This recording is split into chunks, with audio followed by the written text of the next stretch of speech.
Baik. Assalamualaikum warahmatullahi wabarakatuh.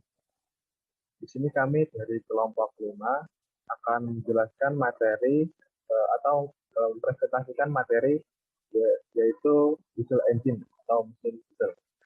Kelompok kami terdiri dari Gilang Pamungkas, Alif Hasti Wahyu Pratama, Diki Chandra Prasetya, Ferdi Syah, kemudian Kevin Kurniawan. Diesel engine atau mesin diesel, kita sudah tahu ya, kalau mesin ini menggunakan tekanan kompresi untuk menciptakan letup penyalaan pembakarannya. Mesin ini juga dikenal juga sebagai mesin yang irit, karakternya tangguh, dan juga banyak kita temui di kendaraan komersial. Kemudian juga kita temui di beberapa slide berikutnya akan menjelaskan apa itu diesel engine. Apa itu diesel engine? Diesel engine yaitu motor bakar pembakaran yang menggunakan panas kompresi untuk menciptakan penyalaan dan membakar bahan bakar yang telah diinjeksikan ke dalam tulang bakar. Nah, mesin diesel ini tidak menggunakan busi untuk pembakarannya, melainkan menggunakan panas kompresi, tekanan kompresi. Nah, singkatnya seperti ini. Ketika ruang bakar ini itu udaranya akan dimampatkan. Nah, setelah mencapai suhu tertentu atau tekanan tertentu, bahan bakar akan diinjeksikan melalui nozzle injeksi berupa kabut. Nah, kemudian akan dibuatkan ke dalam ruang bakar, lalu terjadi pembakaran. Nah, mesin diesel ini tidak menggunakan bensin ya, tetapi seperti yang kita ketahui menggunakan solar. Kenapa tidak menggunakan bensin? Karena jika menggunakan bensin akan mengakibatkan mesin cepat rusak. Kenapa? Karena sistem internal pada mesin diesel dengan mesin yang berbahan bakar bensin itu sangat berbeda. Karena sistem internalnya berbeda, kemudian juga tekanan kompresinya itu juga berbeda. Maka akan mengakibatkan bahan bakar bensin jika dimasukkan ke mesin diesel itu akan membuat bahan bakar itu cepat terbakar sebelum kompresinya merangsang. Nah, jika seperti itu akan membuat knoknya akan sangat terasa. Dan jika kelamaan itu akan membuat mesinnya ini cepat rusak. Kemudian untuk sejarah mesin diesel ditemukan pada tahun 1892 itu oleh Rudolf Diesel. Nah, Rudolf Diesel ini menunjukkan mesin diesel pertamanya itu pada tahun 1900 menggunakan biodiesel, lalu disempurnakan oleh Charles Catherine. Nah, di Augsburg, 10 Agustus 1893, Rudolf Diesel menciptakan mesin pertamanya, yaitu sebuah silinder tunggal ini pada gambar samping, berukuran segitiga kaki atau 3 meter, berbahan besi dengan roda gila pada dasarnya. Nah, Rudolf Diesel ini memerlukan waktu 2 tahun untuk menyempurnakan mesin buatannya. Nah, kemudian pada tahun 1896, Rudolf mendemonstrasikan model mesin diesel lainnya. Kemudian tahun 1898, mesinnya telah dipakai di banyak hal. Contohnya seperti pembangkit listrik air, kemudian pembangkit listrik uap, kemudian ada dipakai di truk, mobil, kemudian kapal, lalu merambah ke pertambangan.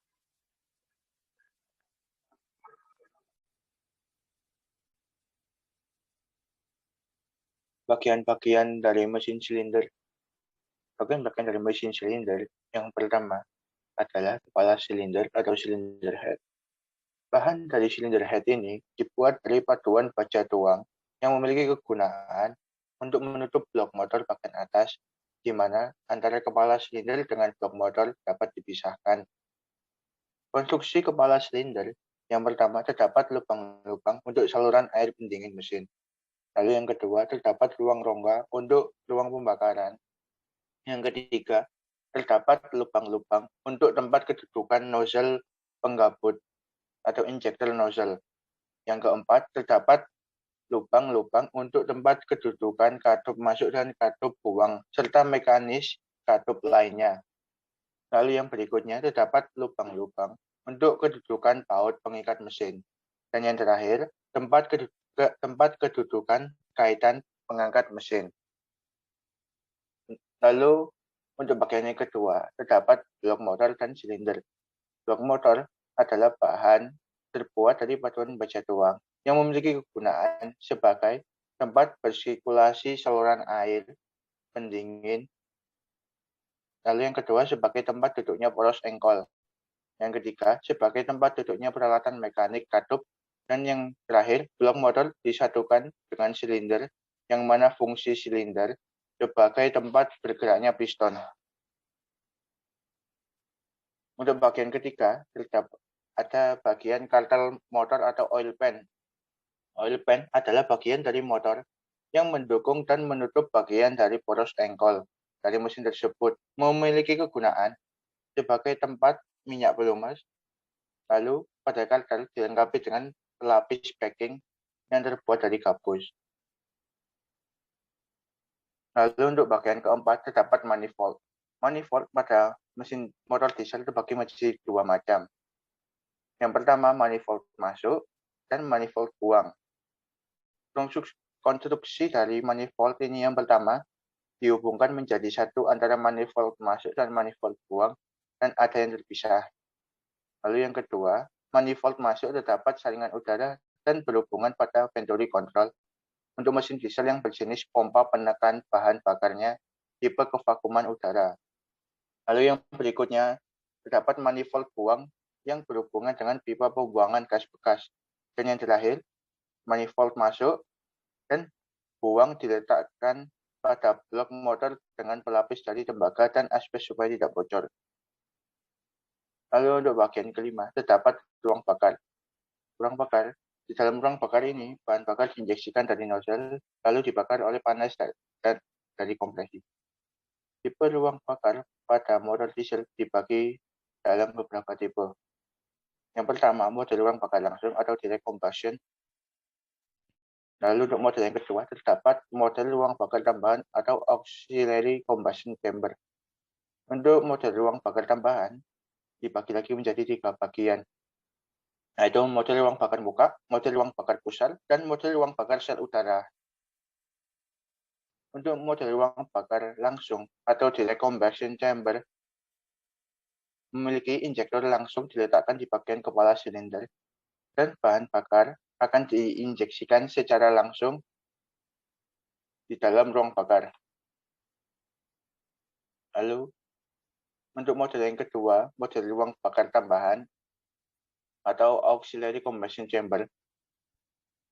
Pada mesin diesel yang memiliki ruang bakar tambahan, maka bahan bakar yang diinjeksikan oleh nozzle akan masuk terlebih dahulu ke ruang bakar tambahan sebelum masuk ke ruang bakar utama.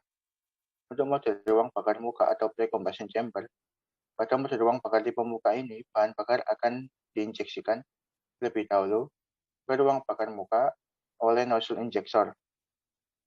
Lalu untuk tipe kedua pada model ruang bakar tambahan ini yaitu model ruang bakar pusar. Pada model ruang bakar tambahan tipe pusar ini, bentuk dari ruang bakar tambahannya berbentuk bulat. Untuk model ruang bakar sel udara atau air cell combustion chamber, pada model ruang bakar tipe sel udara ini, bahan bakar akan diinjeksikan ke dalam ruang tambahan sel udara. Bagian ke-6 terdapat piston. Piston selalu bergerak bolak-balik di dalam silinder dan dihubungkan dengan batang piston dan crank pin. Piston memutar poros engkol melalui batang piston dan selalu bersinggungan dengan tekanan dan temperatur tinggi. Lalu yang ketujuh, terdapat penatora atau crank pin. Crank pin berfungsi untuk menghubungkan piston dengan batang piston. Crankpin menerima beban yang besar yang bekerja di antara batang piston dan piston. Sehingga untuk mengatasi beban ini, bagian tengahnya dibuat lebih tebal. Lalu untuk bagian ke-8 terdapat ring tora atau ring piston atau piston ring. Piston ring terdapat dua macam, yaitu ring kompresi dan ring oli. Ring kompresi ini memiliki fungsi untuk mencegah kebocoran kompresi dan gas pembakarannya, serta menyalurkan sebagian panas dari piston ke air pendingin melalui dinding silinder. Lalu kemudian untuk ring oli berfungsi untuk menyedot sisa oli yang telah melumasi pada dinding dalam silinder, serta memberi oli pelumas pada bagian ujung kecil batang piston. Bagian yang ke-9 terdapat batang piston. Batang piston berfungsi untuk menghubungkan piston dengan poros engkol dan mengubah gerak bolak-balik menjadi gerak berputar poros engkol. Yang ke-10 terdapat poros engkol atau crankshaft. Poros engkol berfungsi untuk mengubah gerak bolak-balik dari piston menjadi gerak berputar melalui batang piston.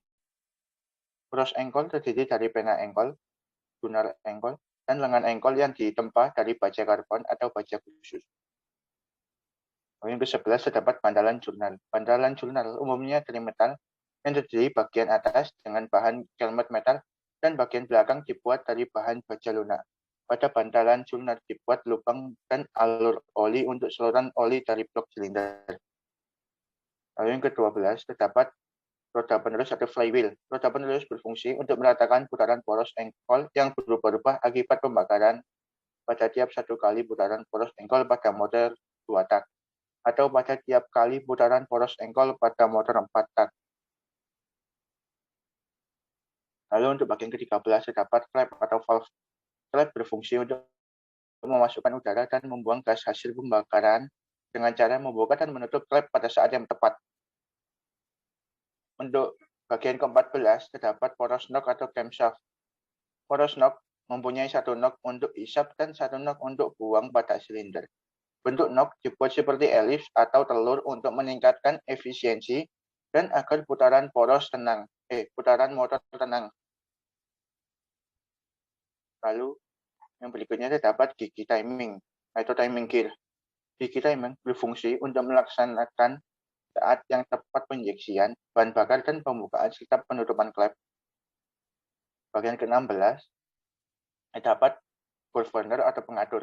Kegunaannya adalah menjaga putaran mesin pada kecepatan yang diinginkan tanpa tergantung pada perubahan beban maksimum yang dapat dibawa oleh mesin. Lalu kemudian untuk komponen sistem pelumasan, yang pertama terdapat oil pressure switch yang berfungsi sebagai switch yang mengaktifkan lampu peringatan bila tekanan oli tidak tercukupi pada saat mesin dinyalakan. Lalu yang kedua terdapat oil pump, suatu komponen yang berfungsi untuk menarik oli yang berada di oil pump dan memompa oli tersebut ke seluruh bagian mesin mobil. Lalu yang ketiga terdapat relief valve. Komponen ini bekerja untuk membebaskan tekanan pada saat oil pump mempunyai tekanan yang berlebihan. Lalu untuk bagian keempat terdapat oil strainer, komponen yang berupa selingan oli dan terpasang di saluran masuk oli untuk memisahkan partikel yang besar dari oli. Lalu bagian kelima terdapat oil filter. Komponen ini berfungsi sebagai penyaring kotoran yang tidak diinginkan dari oli mesin yang secara bertahap akan terkontaminasi dengan kotoran besi dan lainnya.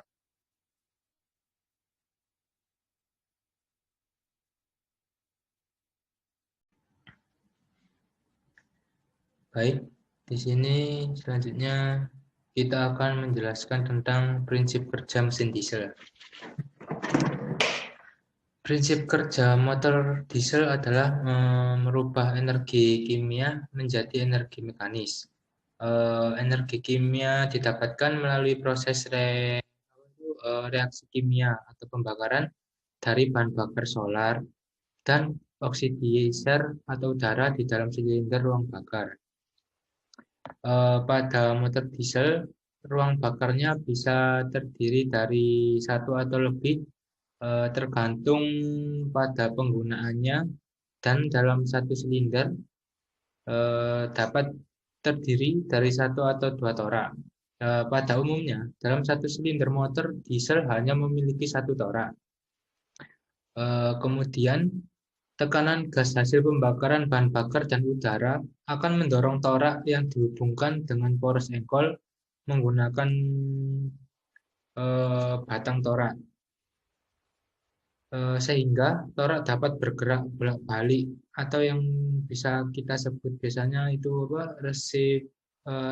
reciprocating, kalau nggak salah itu.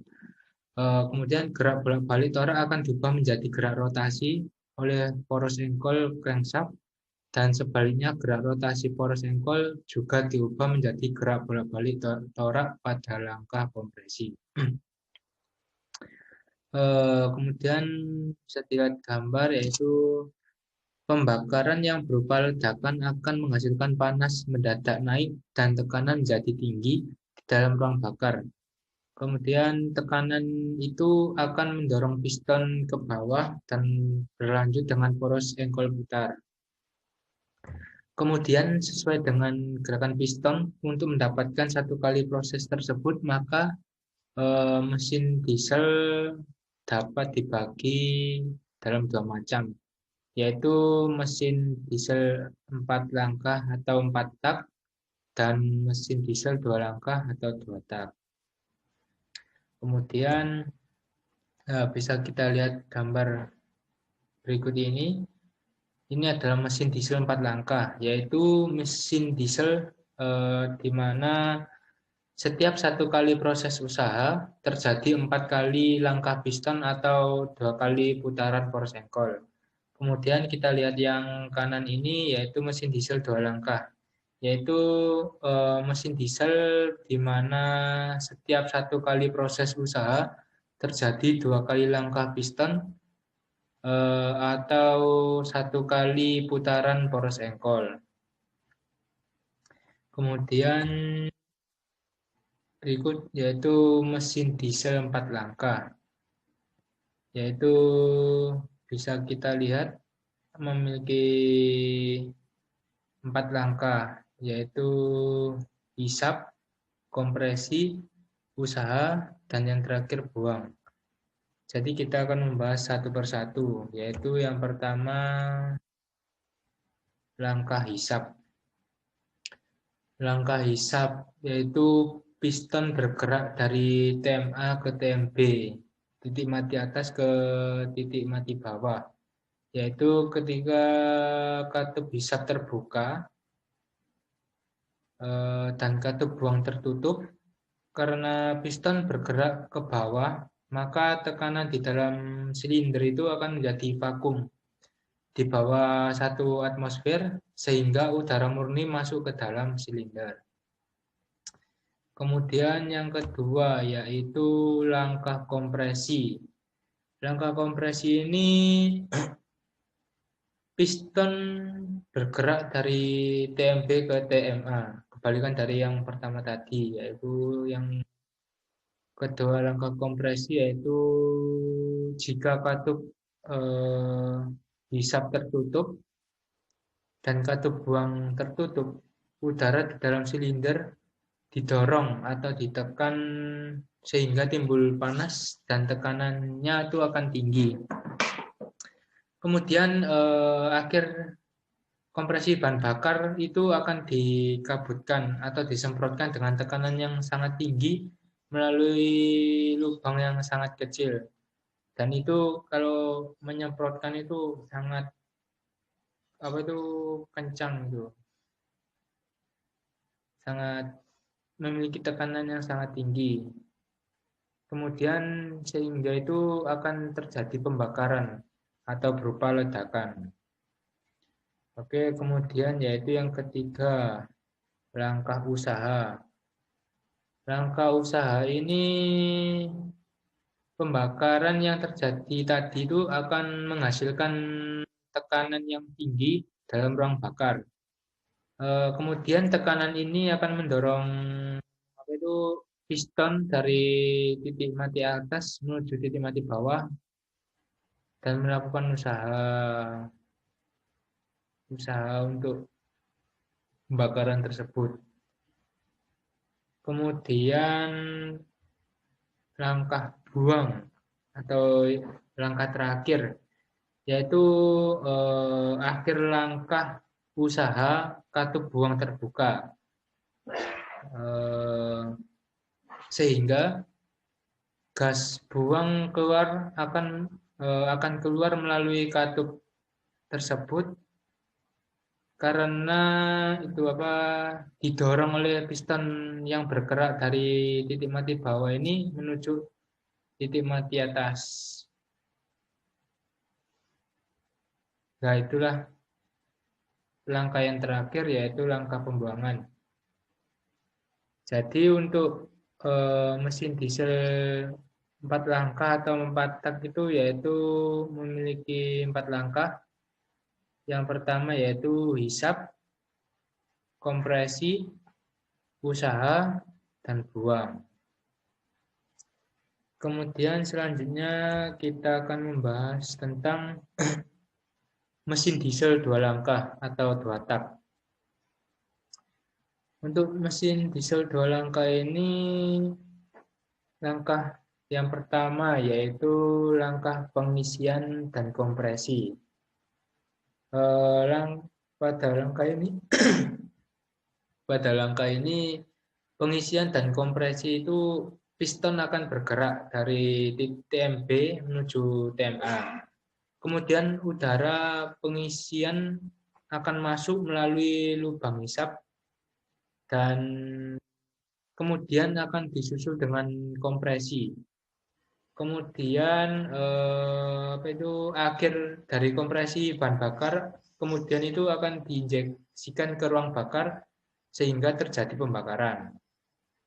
Kemudian yang kedua yaitu langkah 2 yaitu usaha dan buang. Langkah ini yaitu akibatnya terjadi akibat adanya pembakaran dalam ruang bakar. Kemudian tekanan yang tinggi itu akan mendorong piston dari TMA menuju TMB dan melakukan usaha yang disusul dengan langkah akhir yaitu pembuangan. Baik, ya itulah prinsip kerja dari mesin diesel 4 langkah atau 4 tak dan 2 langkah. Kemudian selanjutnya akan dijelaskan materi selanjutnya, dilanjut dengan teman saya. Baik, selanjutnya saya akan menjelaskan macam-macam bentuk susunan silinder mesin diesel. Yang pertama, bentuk mesin satu garis. Mesin diesel ini memiliki silinder yang sejajar, satu garis inline seperti pada gambar di samping. Konstruksi ini biasanya digunakan untuk mesin diesel yang memiliki silinder sampai 8. Konfigurasi seperti ini, mesin cukup menggunakan satu poros engkol dan satu garis kepala silinder. Yang kedua, bentuk mesin V. Silinder disusun ke dalam 2 bentuk, yaitu bentuk yang bersudut 60 derajat atau 90 derajat. Mesin ini menggunakan satu poros engkol. Masing-masing jumlah poros engkol digunakan untuk memasang 2 batang piston. Yang ketiga, bentuk saling berhadapan. Tipe ini memiliki keunggulan dalam hal getaran dibanding mesin inline, tetapi memiliki kelemahan dikarenakan memiliki 2 ruang silinder sehingga membutuhkan 2 kali jumlah camshaft. Dapat pula digambarkan sebagai mesin V 180 derajat, di mana silinder yang berlawanan dihubungkan dengan satu tep engkol atau engkol yang berbeda. Kemudian yang keempat, bentuk mesin radial.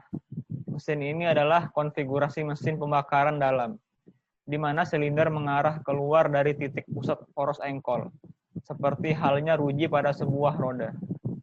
Konfigurasi ini merupakan mesin torak, dan sering digunakan pada mesin pesawat terbang sebelum digantikan oleh mesin turbo. Dan yang terakhir, bentuk mesin single cylinder. Mesin satu silinder ini hanya memiliki satu piston dengan kapasitas kecil.